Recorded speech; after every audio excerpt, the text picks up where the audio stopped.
Welcome back to another episode again. Welcome back to How are another we episode doing? of Who is with Ross Oteri. My name is Ross Oteri. I'm here with Maydha Sood. I'm speaking really fast because the interview went a little bit long, but I guess you guys will find out soon that it was a wonderful conversation. And thank you for listening to our podcast. We're your favorite Christian conservative podcast That's right. I now. forgot about that. That was last week. Yeah, Mhm. yeah. If you weren't tuned in last week, please go back and watch that podcast for like additional context for why we're a Christian conservative podcast now. Mhm. And we have some really interesting views. Like, we love Jesus Jesus. Christ, and I'm so excited for Jesus Christ's birthday. It's coming up soon. What gift are you getting him, Ross? I think I'm going to get him a nail to remind him of the cross. Too dark? You don't I'm think gonna he'll get like him it? myrrh. Oh, okay. I think... Murder. Have you seen that wine? Please tell me you've seen that one. Okay. I haven't. It's like my favorite wine.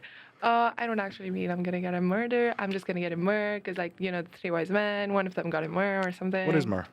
I don't know what myrrh is. How are you going to get him something if you don't know what it is? I'm gonna find out what it is and then I'm gonna get it for him. You know, this is really nice for people who actually put this by at 2x speed. Yeah, this is actually what we normally sound like when we're not recording the podcast. But Yep. for the podcast, we slow ourselves down so that everyone can understand Intellectually what we're saying. and vocally. Yeah, right. Yes. Well, intellectually, it's Well, just one Ross. of us does it intellectually. Yeah, there we go. Yeah, yeah. And one of us has to keep up. And my name is Ross Terry. This is Meenu Sood. No. I guess, should we just get into it, I guess? What, you don't want to talk to me anymore? Well, I'm just really jonesing to get to this guest, I'll be honest with you. So you don't want to talk this- to me anymore? Well, I mean, not that's fine particular- too, because I don't want to talk to you either. Not particularly. Anyway, Yeah. this is, I guess, a good get. I'll give you props for that on air. You know, Thank you. no matter how many shots you take, you somehow get the job done. Oh my god, not again. Anyway, please welcome to the show. Please welcome to the show. Sorry, I'll actually speak normal for this part. Very grateful to have her on. She was an executive with Google, Amazon, and Microsoft. A very impressive lady. A very intelligent speaker as well. Communications is her specialty, PR. And please welcome to the show a Ms. Meenu Handa.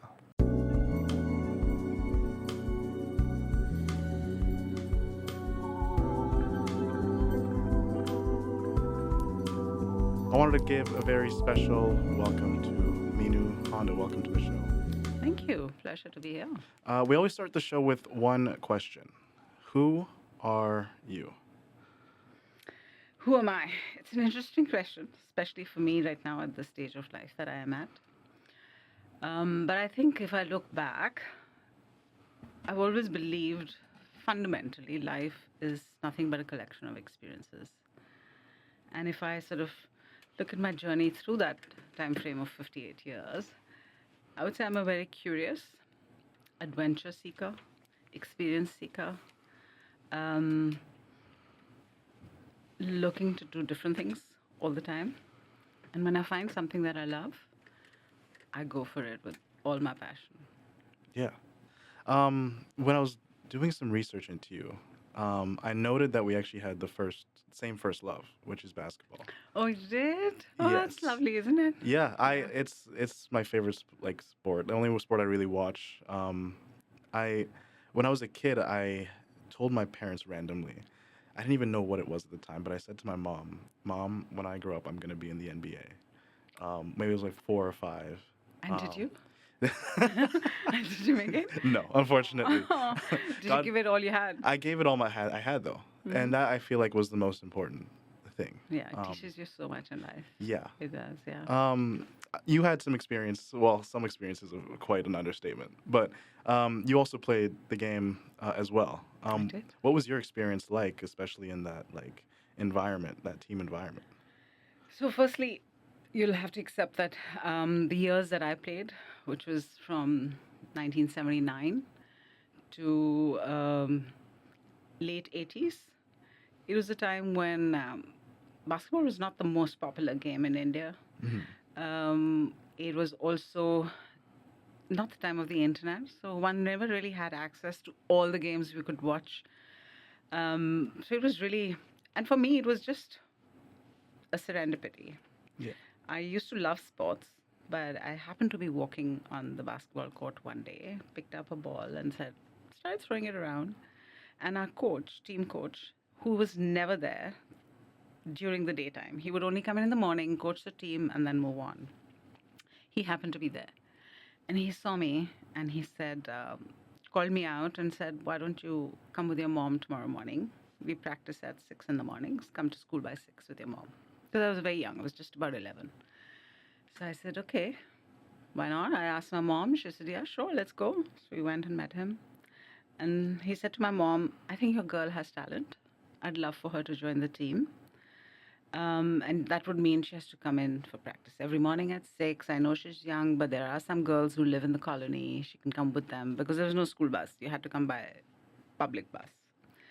And she said, yeah, sure. And he said, one more thing. Next weekend, I'm taking a team, the Delhi Minis team, so which is under 12, for a nationals tournament.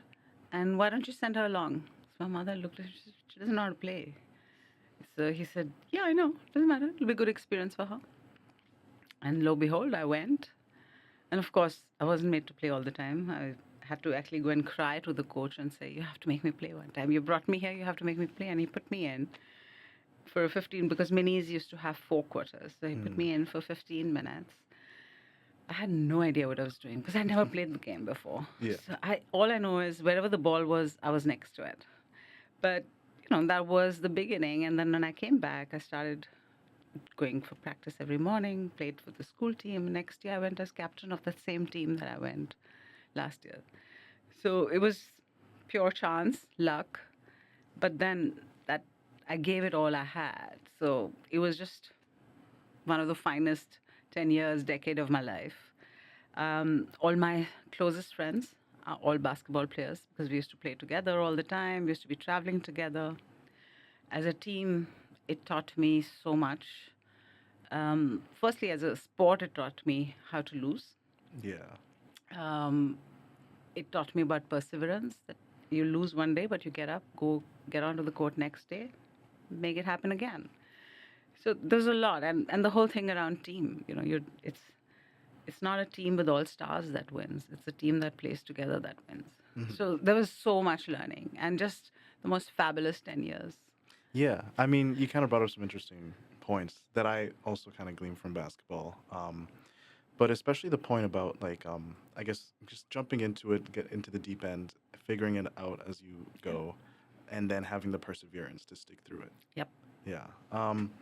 Like I don't when I was playing, there's a lot of frustration that comes, especially I don't know, I'm a very competitive person. So Have to be if you're in sports. yes.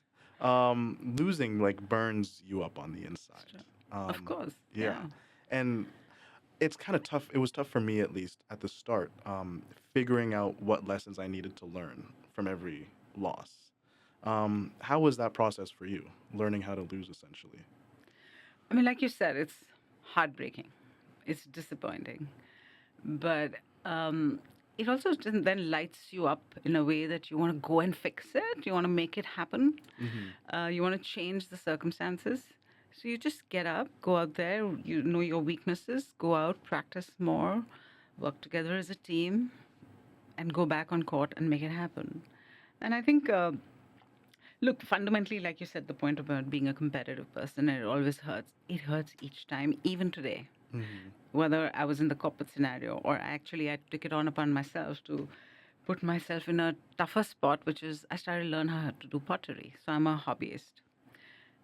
And it's not easy. It looks very easy on YouTube, but it's not easy. And obviously, because I don't do it full time, I just do it over weekends, I'm constantly seeing fails. I'm failing all the time. But you know what? I just go back and I enjoy doing it. I want to fix it. I want to learn how to do it. I want to learn something different. And sometimes what I think is a fail, actually people love. Mm. So it's a matter of perspective. But Yeah. to your point of, even if I look at even in my corporate career, if there were times that you didn't succeed every time, there were times you failed, and then you just keep ruminating and ruminating over it. But somehow I always knew tomorrow's another day, Yeah. and it's not as bad, And at least in the work I did, I looked upon it as I wasn't doing anybody's heart surgery or brain surgery. It wasn't a matter of life and The death. stakes are lower. Stakes are much lower.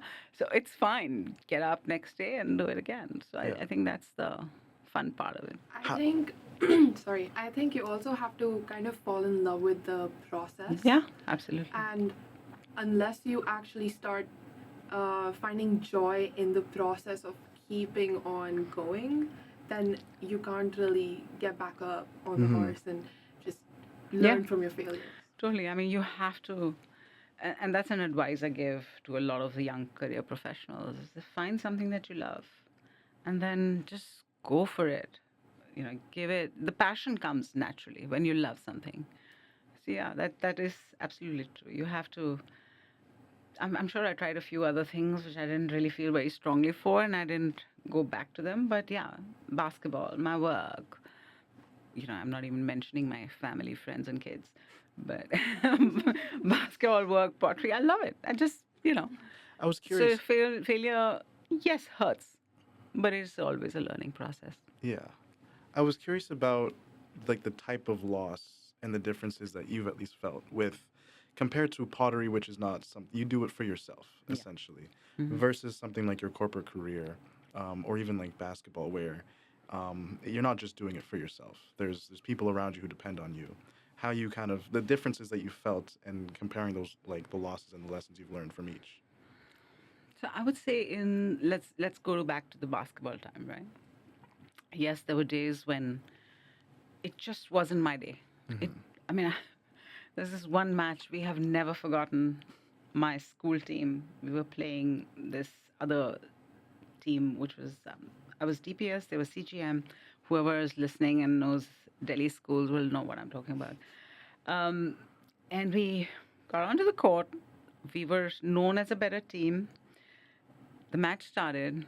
It was just one of those days that we did not click. It was so bad. I still remember the score because I was so ashamed. I think it was 71-13. 13 was us, the loser team. It was so bad that I used to be the wing or the front, accurate layups, throwing 3 shots and, always scoring. I had the ball. There was nobody in front of me. And I took a layup and I missed it. It was just one of those days that things just did not. Everything that could go wrong went wrong. Went wrong. Yes. I mean, I don't even know if anything could go wrong. It just wasn't happening. If God knows what it was. Maybe just not the right framework, mental framework or whatever.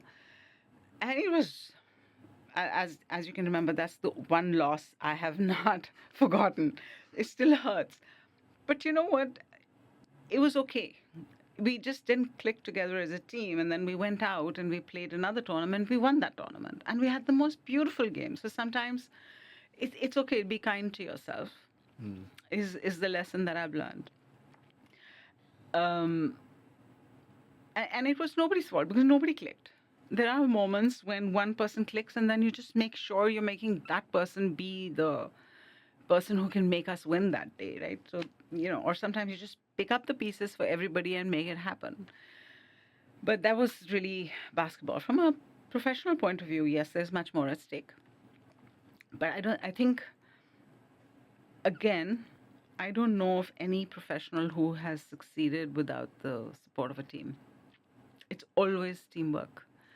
And again, there can be moments when you're not at your best, or even you can do your best and things still don't work out. Yeah, and those are the worst. Those are the worst, right?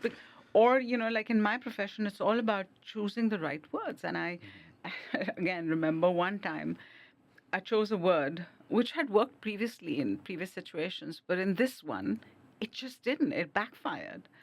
But you know what? You just hunker down, live with that for a bit. I never used that word again. So I learned from it that, just because it worked in the past doesn't mean it's going to work in the future. That's the one lesson. 2, I would also say, I do find myself ruminating quite often. But again, like I said, I wake up in the morning and I know it's another day. Let's just get going. The third thing, which has been important from a career point of view, is always trying new things, learning to, because if you don't try, you'll never succeed. right? And with that trial comes failure, and it's okay. There were many opportunities through my career where, because my first 15 years were in an agency, you work with multiple set of clients, multiple set of industries. You pick up lessons from each and put it together and make it work. But sometimes, a project came which I had never done in my life before. Nobody in my team had ever done before. But did we say no to the client? No. We said, yes, let's do it. And then, we as a team figured it out, put something together. Wasn't the best. But, we learned a lot in that process. We did a whole lot of, and we didn't, again, let me remind, we didn't really have the net like we have today. So, we didn't have so much capacity to do research, but we went and talked to other people and different organizations just to understand how they would have approached something like that. But taking it on was important because you didn't let the fear of failure define you. You actually went out and tried it. And then if you failed, you learned. But the fear of failure didn't define you. Yeah. Right? And I found that in many situations through my career, many things I've had the tendency to say yes to more than no. And plenty of them succeeded. Some didn't succeed, but it's okay. Yeah. You learn. What do you remember more, the ones that work or the ones that don't? So, one of my friends, I do remember the ones that don't work, but I have to say I do remember the ones that succeeded much more. And like a friend of mine says, even through some of my own personal career, my personal journey, not career, there have been situations which haven't quite gone well, but I forget the bad part of them, and I tend to remember all the good things that came of it. So I guess it's a way of psychologically just making sure you're not just beating yourself up. That's so interesting because usually people forget the good parts and only remember the bad parts. So you're working on the opposite kind of thought process. Yeah, that's right. And do you think that thought process also kind of contributes to your successes in a way? I'll say it allows me to say yes to things which I've never done before. So yeah, I like pushing myself to the edge. I guess there's a little bit of that in me as well. So Yeah. I was curious because for people listening who may not know, you've held a lot of like pretty prestigious roles at different companies such as Microsoft, Amazon. I know I'm forgetting one. Google, the big one. all three are big. Trust me. All three are big. I guess is there any imposter syndrome felt at all? Oh, yes. Yeah. All the time. Yeah. Of course. Yes. Look, because you work in all three companies, which are in some ways tech companies, yet user companies, not so much Microsoft, but Amazon is a retail company as well, besides being a cloud services provider. And then Google is actually, it's a tech company, yes, but its reaches to the users, right? It's a user-focused company. So you work with people from all kinds of backgrounds, especially researchers, tech guys, engineers, marketers, analysts, sales. So there's a huge variety of people. And what I found fascinating is some of the way they think, and one of the things that I've loved about Google is how our employees hold us to a very, very high bar. And I mean from a high bar from an ethics values, but also just aspirations, right? I mean, the things they'll think of, for example, let me give you a small, everybody knows all the stuff that's going on in AI, Gen AI right now. I mean, we have 5 Nobel laureates working at Google.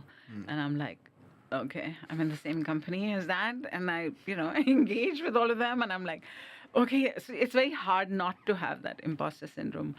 But one of the things that I learned in life is that these very experiences taught me, and I bring a certain expertise. The fact is that these smart people hired me.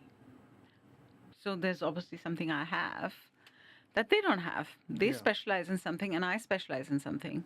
And I have the expertise that they don't have, and it's the two of us working together is what makes the magic happen. So yeah, but the imposter syndrome all the time, and I think it's fine. It's good to have, because you're never then um, thinking you are the cat's whiskers and you can do whatever you want. It keeps you wanting to learn more, and I've learned a lot from all of the people I've worked with. The curiosity, the just like I said, the ability to think big. Yeah. Yeah. Is there one major lesson from someone specifically that you've kind of taken and implemented in your life? It's 35 years. Trust me, there are many. It'll be difficult to point out. What's the one that many. came to mind immediately when you kind of? Two, actually. First was more from a professional as a practice, comms practice. My first boss said, a comms person is a renaissance person. You're not just a comms person. You should aspire to be a business leader with the comms specialization. So that stuck with me. I've always practiced, believed that, and I owe him that for guiding me down that path. The other was my manager at Microsoft. I'd worked 15 years in the agency, and I just moved to Microsoft, and it's a different environment from an agency to a corporate. And I didn't know the ways of the workings of the corporates and how teams engage and stuff, right? Those 15 years that I was at the agency, it was literally the agency and I grew together. So the culture was what I had created in some ways, or a major contributor to it. So, Microsoft and the learnings of the corporate world were new to me. And I had some issue that came up with somebody on the marketing side. And my first instinct was, look, I can quit. And the guy looked at me, my manager, he's an exceptional leader, and said, you can always do that. Is that what you came here for? Yeah. And that was just like, yes, I always have that option. But is that what I came here for? And then that's it. And I've never forgotten that as well. Ever since, I've never, ever thought, okay, I can always walk away. No. Yeah. That's something I think you've just imparted that on me. I think because I don't consider myself a quitter in the slightest. Like, I'll always see whatever it is through. But I think knowing that that's always an option, and then saying, no, but that's not why I started in the first place. Exactly. Yeah. Everybody always has that choice, but is it really something that you want to go the path? How do you discern then when you have something that you're doing that may not feel like it's the right thing and you may want to quit versus something that you just have to see through? I hope that question made sense. Because oftentimes I feel like I'm presented with things that I could do that I, in my gut, know this is probably a distraction from the larger goal, But then in those times, I'll kind of measure it against other things and make a decision from there. Yeah, I mean, I don't know if it's related, but somewhat when I've always been at a cross point, right? Maybe it's not as serious a conversation as you were, or as serious a decision as you're talking about, but anytime I've been at a corner point where, okay, where am I heading to? I sort of take a forward-looking approach. It's like 10 years down the line, what will I regret? Okay. Will I regret doing this, or will I regret not doing it? And that helps me make a decision. Sometimes that's what helps. In terms of some of the smaller stuff of, I'll ask myself the questions of, is this what you were hoping to achieve? Where is it taking? I'm now talking purely from a work perspective. Let's say we are working as a team on something, right? It looks good, probably would be good, but is it serving the purpose that we started out with? If not, then why are we doing it? Yeah. Because you can do a lot of stuff just for the sake of doing it. Being busy is not the point. Making an impact is the point, right? Making a difference. So that question also helps. I don't know if did I answer. It does. It's essentially just going back to the source and examining. Going back to the objective and like, Yeah. Yeah. why are you doing what you're doing? Yeah. Outside of business, I mean, you've had like the pleasure, I guess, of having a family and seeing your kids grow up and enter the world as well. It's something I talked to my mom about a little bit from her perspective, and it's like my dad as well. Just watching me and my brother grow up. How's that experience been like for you? I'm sure it's been, but It is truly one of the most valuable experiences and the one which can give you maximum pain and the maximum joy, right? But overall, I have two lovely kids. My daughter's 30, my son's 26. And in fact, I'm here visiting him.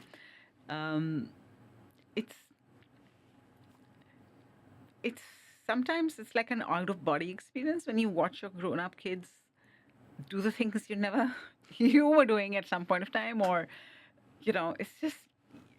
it's hard to explain. I think again, one of the things that has been quite an eye opener for me, I once read, every parent works to make their child independent, but letting go is the hardest. You work to make sure that they can do things without you. But actually, when they can, then letting go of that is the hardest.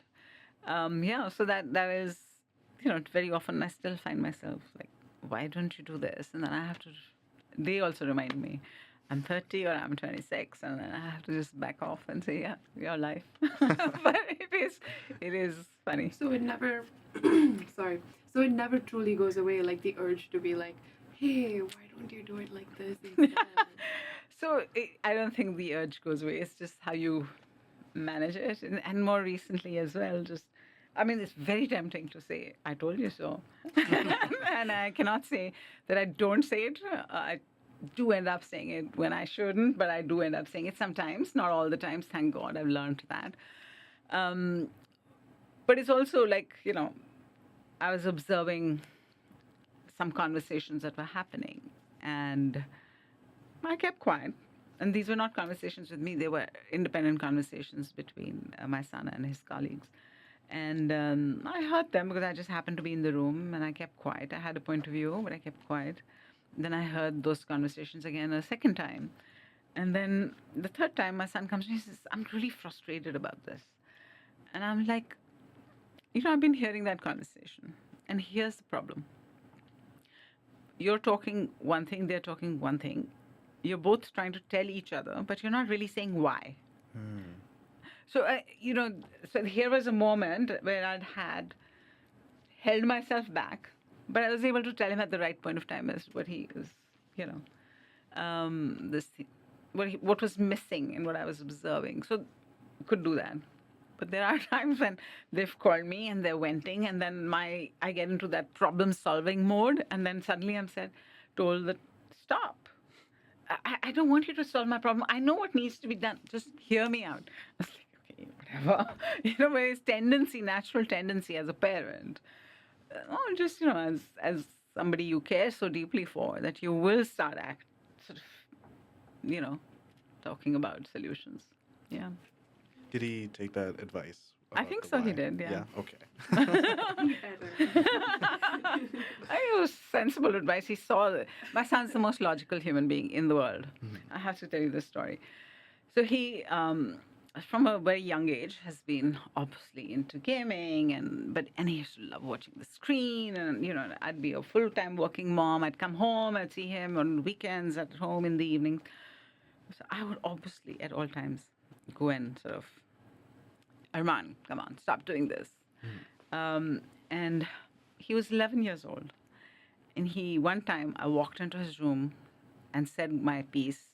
And he looks at me and says, Mom, doing the same thing over and over again and expecting a different result is plain stupidity. Oh, it's a bit harsher than the quote. And that's by Newton. I was like, Yeah. oh, okay. I had to just walk away, Yeah. turn away, walk away quietly, and that was it. I mean, so he's very, very logical. So I'm presuming he saw the logic in what I was saying. But he is, yeah. So it's like amazing to watch this happen with your kids. Yeah. How is it when you're watching them make the same mistakes you make? Yeah, again, um, I do see some bits of that, and I have pointed out why I may react, why I react, because I can see you doing the same mistakes I may have made. But at the end of the day, they have to learn themselves. Yeah. There's only so much I can say, and frankly, they're no longer little that they're in front of my eyes 24 hours. They're not. They live in two different cities, so it's not that I'm seeing them do it. But fundamentally, I think I do if I see a pattern or this thing which I think could lead down that path, I will remind them. But eventually, it is their life, and they all have to learn their own way. I had to learn it. I never listened to my mom. Of course, I think they were right then. Then I didn't think so. Now I think they were. But yeah, it's and I've done okay. So Yeah. as long as I've given them the tools to be able to live with the choices they make, and know there's always mom to help out if needed. I think that's all that matters. In one of your interviews, you mentioned like your mother was one of your big inspirations. Could you speak a bit more to her? Yeah, sure. My mom's been a working mom her entire life. She brought us up, she worked, but never did we ever feel for a moment that she didn't have time for us. She's also the kind of person who, from whom I get that spirit, fighting spirit, and that adventurous spirit. I'll give you an example. Like, I've always taken my parents and kids together for a holiday every year, and we were in Greece, sailed off to an island, wanted to go and see a crater, and that meant sort of climbing the mountain. And my dad sort of said no, he wasn't up to it, so he wanted to stay. But she, and she also, and they're both the same age, and she really takes care of him. So she was like, I can't leave him alone.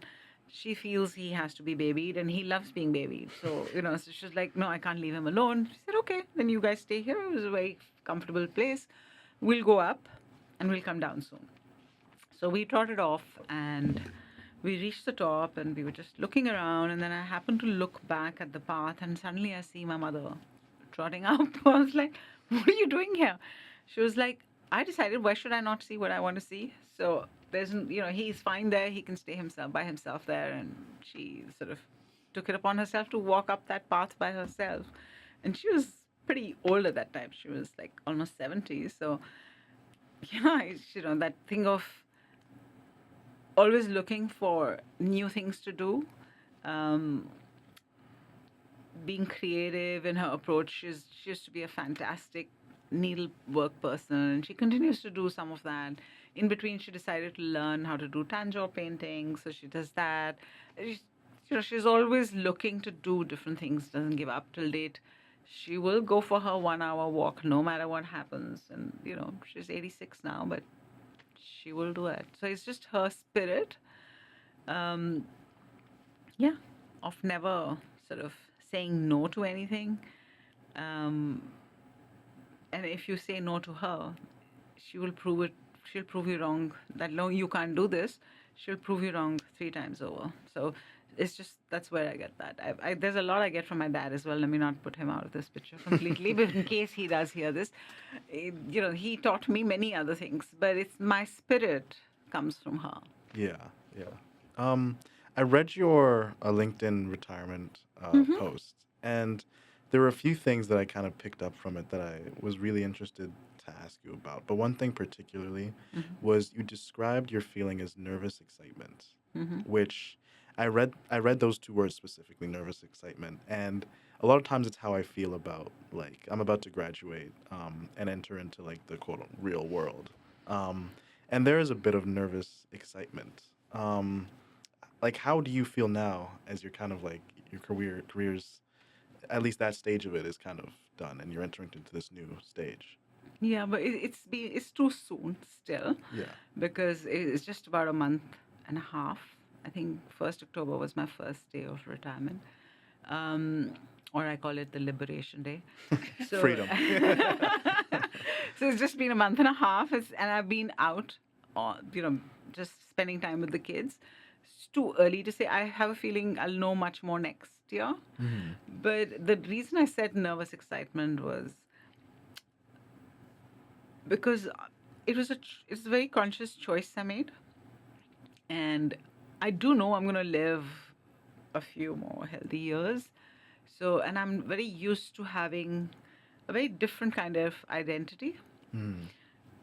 What that new identity would be is what is exciting. But there is nervousness. That do I have still the same energy? Do I still have the same passion and interest?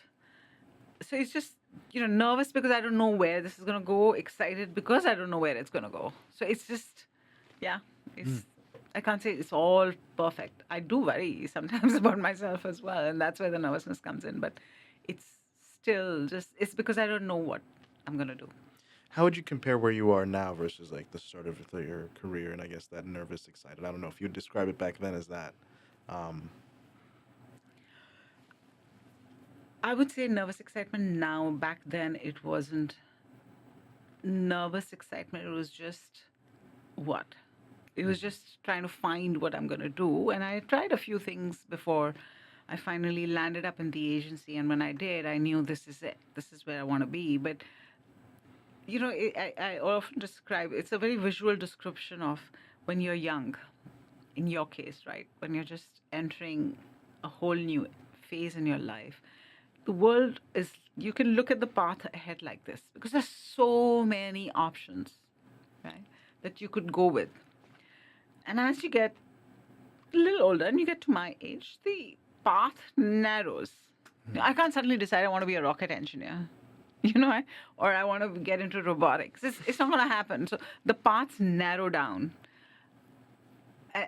So I guess the nervous excitement then versus where the world was wide open for me to do whatever I wanted to do. And I never I guess it's just that part in me which never thought there would be any obstacles. I never thought I would not do anything. yeah. So there was a lot more promising excitement. I would say that. But then, when I got into my role, started doing that work, of course there was nervousness there as well. Like, yes, this is what I want to do, but of course I'm nervous. I don't know everything, right? I don't know anything at that point of time. And you're starting out. So it's very difficult to describe. But yeah, I would say the excitement is different in both. Yeah. It's like I guess almost like a natality to the original excitement. It's there's something new that Yeah. with all of this range of options that Yeah. like it's almost the paradox of choice where you have so many choices where you don't really you're stuck, you can't even make one. Yeah. And you were lucky that you were able to I was able find to a find field. it early in life. And Yeah. yeah. I say constantly, I'm very grateful. I've been blessed that I got all the opportunities I got. Earlier in the interview, you also said something really interesting.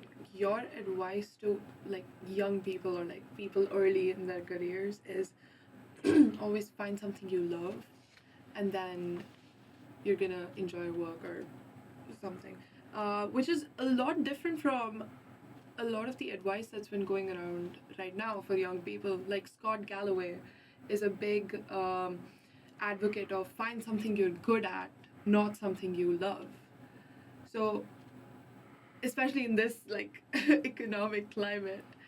So, would you still stand by that advice for like young Gen Z kids who are just graduating and are looking to find a job, but like they might be struggling? But I think he and I spoke about that a bit earlier. You can't be good at something you don't like doing because you'll never give it that energy. You'll never give it that focus. You'll never give it that attention that is needed. So I don't necessarily mean that you will give, that you can only do what you love. But if you can find things that you love doing and are good at, then do them. The passion, you also have to have a purpose, right? You have to believe in what you're doing. If you believe in what you're doing and you enjoy doing it and it pays the bills, do it. Give it all you have. Don't hold back. So I think passion and purpose go together. And if you really do enjoy doing something, you will give it all you have. And if you don't enjoy doing something, you're just doing it for the sake of it. And do you want to spend the rest of your life doing just something for the sake of it? You're not really going to get much out of it. I would look at it that way, but then, hey, Scott Galloway is much more famous than I am. So you don't have to go by me. You have to go by what? I'll take your advice over his. I think he enjoys doing what he does. And that's why he is good at what he does. So, yeah, I would say it is a very important part. May not be the only thing, but it is a very important part of it. Yeah. Do you have one final piece of advice? There's a lot of university students that watch this. Some of them in different stages in their academic careers. But do you have one final piece of advice for them? In addition to that whole passion and purpose thing, I would say, and what we talked about earlier, which is say yes to more things than saying no. I would say the other thing which is equally important in today's world, has always been and will be going forward, is adaptability and agility. Some of it is linked to perseverance, right? If you don't have adaptability and agility, you're not going to be able to persevere. So I think the world is changing. Everything around us is changing. So you can't be very stuck in a particular way. And one of the reasons that I also believe that I've been able to, and I've been told this by a few of my stakeholders and leaders, what is amazing is that I worked in 3 different large companies. I'm not talking about the agency, that was different, but 3 corporates in the tech field, all 3 different cultures. And I succeeded in each one of them. What was that? The reason for that was the adaptability and agility, to be able to stay focused on what you have to deliver, but do it in a manner which works within that system. Mm-hmm. Oof, I like that. That's a good piece of advice, essentially. Thank you. Be a chameleon, not blend in, but adapt to your environment. Yes. Yeah. Yes. And the changing world around us. Yeah. Do you have any final thoughts? No, I'm good. All right. Meenu Handa, thank you so much for coming on the show. Thank you for having me. I've enjoyed it. I hope you had fun. Oh, this is always fun. Yes. Okay. Okay.